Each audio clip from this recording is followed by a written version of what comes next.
Saudações rubro-negra para a maior e melhor torcida do mundo, a torcida do Mengão. Eu venho chegando nessa manhã de segunda-feira, recheado de informações. Mas antes de mais nada, eu quero mandar um abraço muito especial para Paulo, de Espírito Santo, e Valmir, de Rio das Ostras. Ambos eu conheci lá no Hotel Gentil, em Raposo, nesse final de semana aí. Raposo, que fica no interior do Rio. Esse Hotel Gentil é maravilhoso. Aconselho a vocês que quando forem visitar Raposo, que se hospedem aí no Hotel Gentil.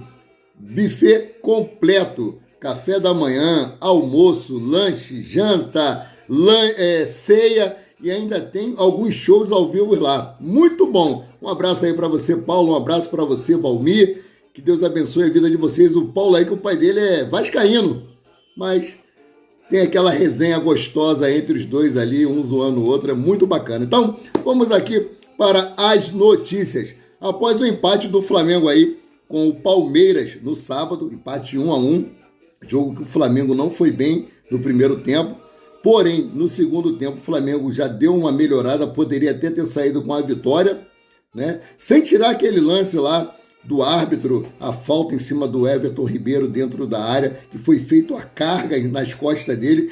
Eu não entendo isso, tronco, desde quando eu conheço, desde criança, quando eu jogava minhas peladinhas, tronco é quando a gente bate um no ombro do outro, né? Mas o cara vem, bate nas costas, empurra com o ombro, faz a carga e não é dada a falta. Já aconteceu o caso aqui com o Flamengo contra o Atlético Paranaense, a carga nas costas do Eric Pulgar, que originou o primeiro gol aí do Atlético Paranaense, na derrota do Atlético para o Flamengo de 2-1, né? Vitória de virada aí do Mengão.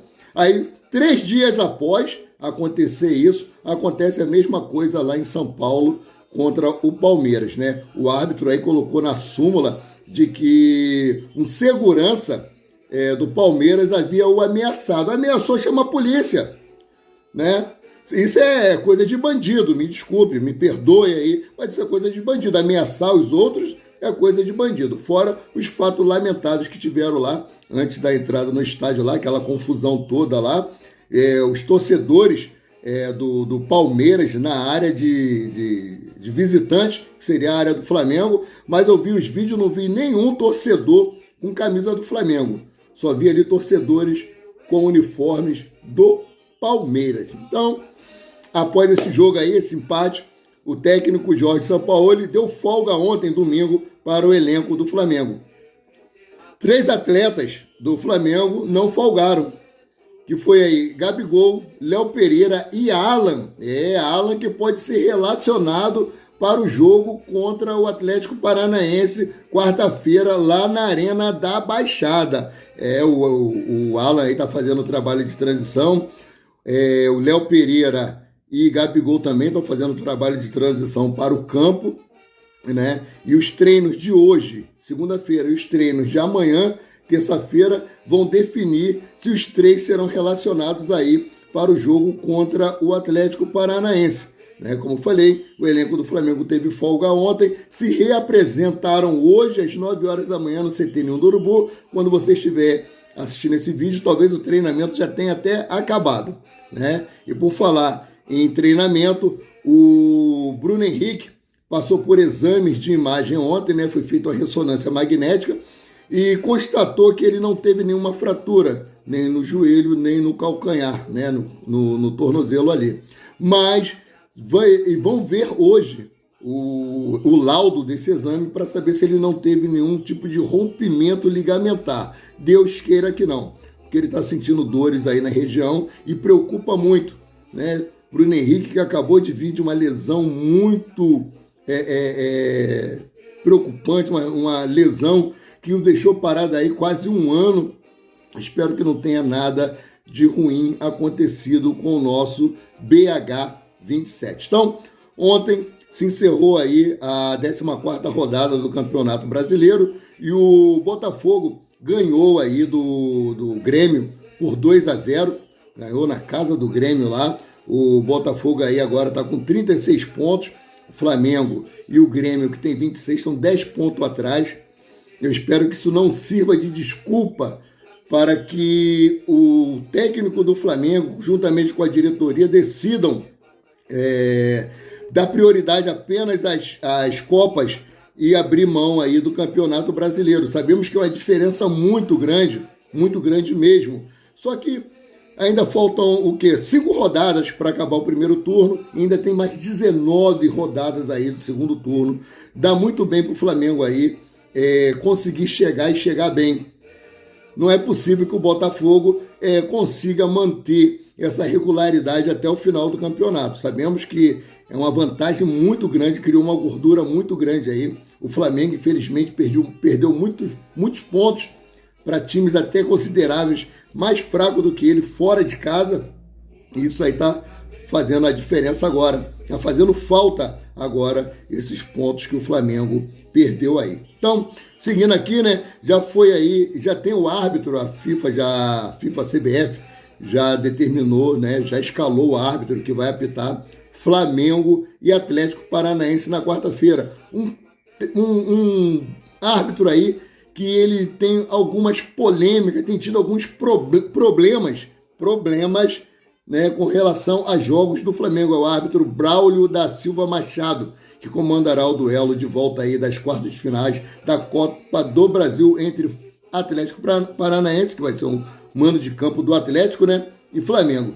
Agora eu vou trazer aqui, né, no entanto, aí o juiz já se envolveu em algumas polêmicas em jogos do Flamengo nos últimos anos. Vou relembrar para vocês aqui, ó, quais são esses jogos. Durante um Atlético Mineiro e Flamengo em 2016, Márcio Araújo sofreu uma falta clara de um jogador do Galo e o árbitro não assinalou. Na sequência do lance, foi marcado um pênalti a favor do Clube Mineiro, prejudicando assim o Flamengo. No Brasileirão de 2018, o volante Felipe Melo, do Palmeiras, acertou em cheio o atacante Vinícius Júnior e o Braulio apresentou apenas cartão amarelo. E ainda neste jogo, o juiz expulsou 3 atletas de cada lado. Pelo Palmeiras, Jailson, Dudu e Luan. Pelo Flamengo, Codiar, Jonas e Henrique Dourado. A maioria desses jogadores estavam aí no banco de reservas. E nessa altura, o clube paulista estava com um jogador improvisado no gol, mas não deu nem tempo do Flamengo testar o goleiro, né, improvisado, porque o árbitro terminou a partida antes do tempo previsto. Ainda tem mais coisas envolvendo no duelo entre Flamengo e Atlético Paranaense. Em 2019, pelo Brasileirão, o atacante Lucas Silva do Flamengo sofreu pênalti claríssimo de Léo Pereira, que na época ainda estava no Atlético Paranaense. No entanto, Braulio considerou o lance como normal. Absurdo, né? E na estreia de Dorival Júnior entre Internacional e Flamengo, em 2022, houve penalidade inexistente marcada para o clube sulista. Além disso, Gabriel Mercado atingiu o rosto de Gabigol dentro da área e nada foi marcado. Então, assim, um árbitro polêmico, um árbitro que já prejudicou o Flamengo. E, por fim, na goleada do Flamengo em cima do Vasco por 4-1, neste ano, o volante Jair caiu na frente de Gerson e o juiz assinalou o pênalti. Cara, eu não entendo pra que existe a porcaria do VAR, né? Pra que existe a porcaria do VAR? Se é para revisar os lances, para diminuir os erros de arbitragem dentro de campo, e o VAR não está sendo utilizado da maneira correta, pô, tá de brincadeira, né? Tá de brincadeira. Então, vamos aqui para outra notícia. Ainda falando sobre arbitragem, né? A diretoria do Flamengo vai enviar aí uma nota oficial para a CBF exigindo providências com relação a erros de arbitragem. Ah, mas vocês flamenguistas estão chorando. Não, não é chororô. Chororô é o que foi feito pela torcida do Palmeiras, indo lá na CBF fazer protesto, fazer manifestação, como o próprio Marcos Braz falou na coletiva de imprensa de apresentação de Agostinho Rossi. Já pensou se a torcida do Flamengo vai na porta da CBF reclamar por conta de arbitragem? O caos que seria no Rio de Janeiro?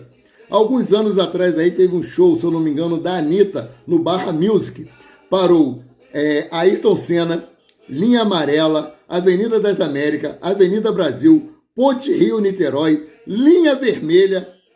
Se a torcida do Flamengo for protestar lá em frente à CBF, vai acontecer o mesmo caos. O Rio de Janeiro vai parar. Parou o Presidente Vargas, na época também, eu me lembro muito bem. A Zona Sul parou tudo, que todas essas rodovias são interligadas. Agora, já pensou? 45 milhões de torcedores, que é o que o Flamengo tem, indo lá na porta da CBF, na Barra da Tijuca, ali na Avenida das Américas. O que iria acontecer no Rio de Janeiro? Iria parar, cara. E a diretoria do Flamengo vai emitir uma nota exigindo, sim, exigindo providência, porque são erros grotescos contra o Flamengo. Erros que eu não vi ninguém do Palmeiras indo lá falar sobre o pênalti nas costas do Everton Ribeiro, né? Então, é isso que eu tinha que falar sobre a arbitragem aqui. Então, vamos mudar de assunto definitivamente. Para encerrar esse vídeo, né? O Flamengo inicia a venda de ingressos para o jogo contra o Olímpia pela Libertadores da América. A venda de ingressos para Flamengo e Olímpia terá início às 10 horas da manhã de hoje, né? Para sócio-torcedores do Flamengo. E para o público geral, no entanto, terá que esperar até quarta-feira para adquirirem as entradas. O jogo entre Flamengo e Olímpia será realizado às 21 horas, né, do dia 3 de agosto, numa quinta-feira, no Maracanã. E o confronto será válido aí pela ida das oitavas de finais da Libertadores da América. O valor dos ingressos varia aí entre R$30 e R$1.500. Então, chegou até aqui, deixe seu like, acione o sino da notificação. Não é inscrito, se inscreva, compartilhe o nosso conteúdo e ajude no crescimento do canal Paraquedista Rubro Negro. Saudações!